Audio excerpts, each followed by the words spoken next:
of the hardest parts of loving dogs is leaving them, even if it's for just a short while.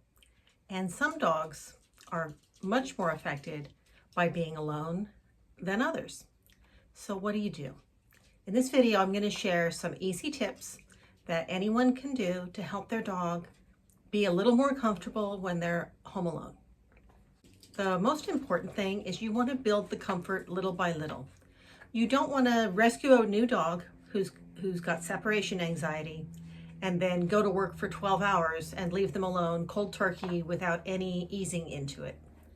What I would recommend doing, and what I do with my own dogs, is I practice when I first get a new dog. I practice by leaving them for shorter periods of time at first, and I don't rush the process.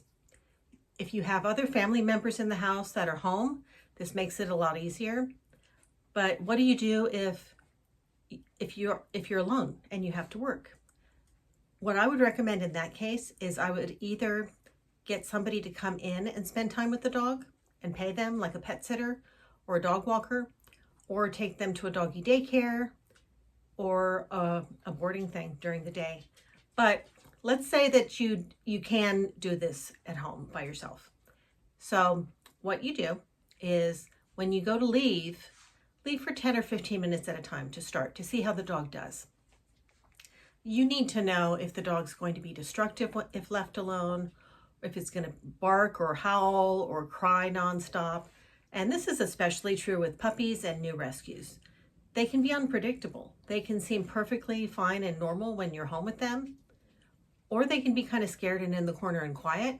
But then when you leave, I've seen dogs eat bedroom doors and eat through windows and jump through windows. So it can be quite dangerous if you don't know what you're dealing with. So that's the first thing, is you need to know the level of anxiety that your dog has when you leave. So start with small doses.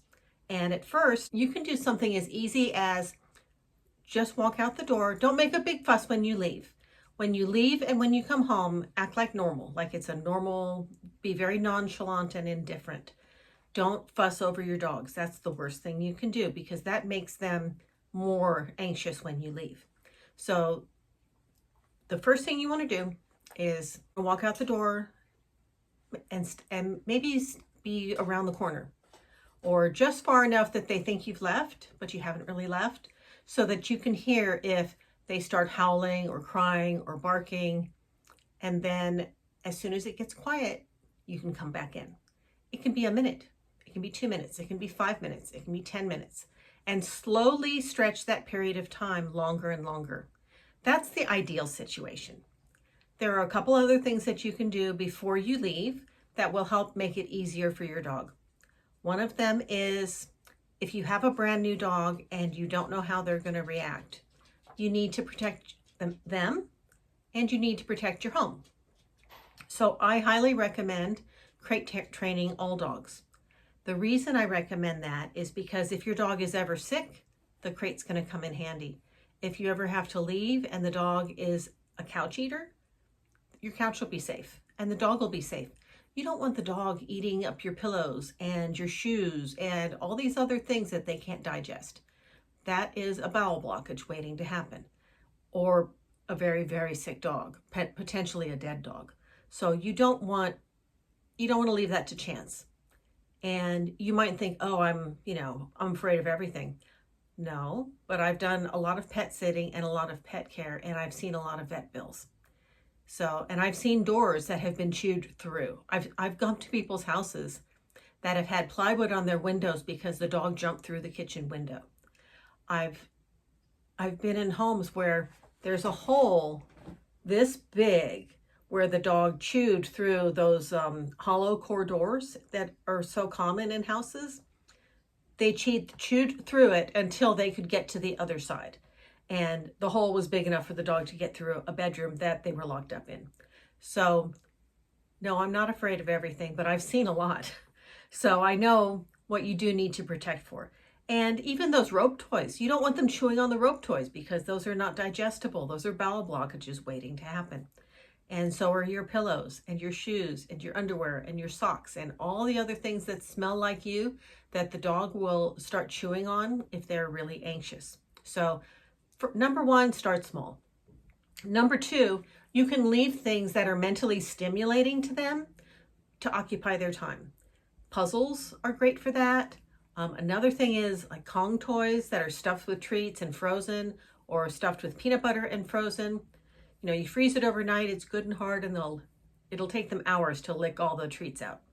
And that mental stimulation actually helps them reduce anxiety. It helps them to relax. And then a third thing that you can do, besides not making a big deal when you leave, leaving them something that's mentally stimulating, crate training them, and putting them in their crate before you leave, if at all possible. This protects them from eating up things in the house, and it protects your house. And it keeps them where you know they're going to be safe. And then the fourth thing you can do, once you know that they're not a couch eater, and you know they're not going to eat up the house, and you want to leave them free, there are videos online that are available on YouTube for free. And if you just Google dog TV, relaxation music for dogs, anti-anxiety for dogs, I have a whole playlist full of about 100 different videos called Dog TV. And you can put those on your television and play those on a loop. Because I have a whole playlist, you can hit playlist and just play through, and it'll play for hours. And that occupies your dog. And the ones that I made they're relaxing, they've got soft, gentle music. I play them sometimes when I'm writing in the background because I like the music and I like looking at the dogs. And I've done them with bears and deer and baby goats and farm animals and other dogs playing, puppies, kittens, you name it. I've tried to do every type of thing that I thought would be interesting but relaxing on the screen. No predatory animals, but there's a whole playlist of dog TV on there. One last thing that I would recommend is a lot of dogs do better if they have some company. My dog, Betty, has always been pretty good alone, but she gets into trouble when she doesn't have other critters in the house. Even having another cat in the house or another dog in the house has given her a lot of company, and she really enjoys it. And I've seen that in other dogs too. I'm currently pet sitting a rescue dog whose name is Mikey, and you can see him a lot on my shorts. But he didn't like people, but he loved other dogs. And as soon as I brought him over to my house and I started showing him Butchie, who he loved, and Butchie adores me. So when he saw that Butchie thought I was okay, he stopped trying to bite me, because he was trying to bite me before that.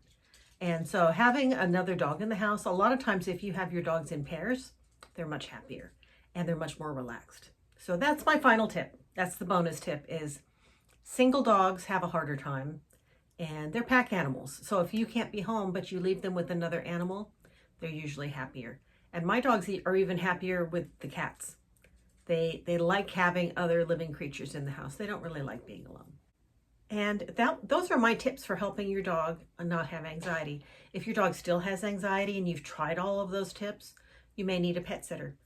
I've worked for a lot of clients whose dogs could not be home alone.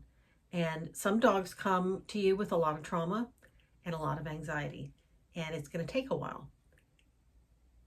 And what I've done in cases like that is, as a pet sitter, I would go to their house and hang out with their dog for, while they went to dinner or when they went on a trip, or if they needed to leave. Sometimes the dog doesn't need to have you there 24 hours a day. And so I would go for a couple of hours, and I could go multiple times during the day. And that's something that's available to you as well. And in most areas now, there are pet sitters that are private everywhere. I would always get a recommendation for something like that. Find out from somebody that you know and trust who has a healthy dog. Get recommendations from them. I would be careful about getting somebody brand new off the street. And I've made videos about what to ask pet sitters and dog walkers to kind of weed out the good from the bad. But those are my recommendations for helping your dog get over their anxiety. I hope this helps, and I'll see you next time.